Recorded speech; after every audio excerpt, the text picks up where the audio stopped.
Attorney general সরকারের কর্মচারী নয়।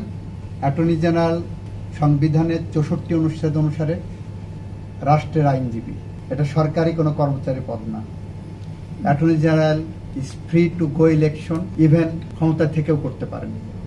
এখানে কোনো অ্যাম্বিগুইটির কিছু নাই, এটা সেটেল ল। যতক্ষণ অ্যাটর্নি জেনারেল আছে আমি অ্যাটর্নি জেনারেল, রাষ্ট্রের আইনজীবী, এবং আমার দায়িত্ব পালনের সময় আমি রাষ্ট্রের আইন প্রয়োগ করেছি। এর বাইরে না, এর উপরে নিচে কোনো জায়গায় না। আপনারা দেখেছেন রাষ্ট্রের পক্ষে। ইভেন অ্যাটর্নি জেনারেল যদি মনে করে সরকারের কোনো অ্যাকশন ডিফেন্ডেবল না, রাষ্ট্রের জন্য ক্ষতিকর, আমি সেই সরকারের বিরুদ্ধে দাঁড়াতে পারি। That is law.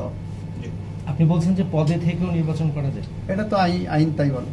সংবিধানে তো কোথাও বিবেচ্য বিষয় না। আমি রাজনৈতিক উত্তর দিতে এখানে বসি নাই, নাম্বার 1। নাম্বার 2, ওনার যদি জামিন হয়ে থাকে, আদালত যদি আইনসঙ্গতভাবে দেন, আমরা আইনসঙ্গতভাবে বিষয়টা দেখব। ল যেভাবে আমাদের বলেছেন আমরা সেভাবে দেখব।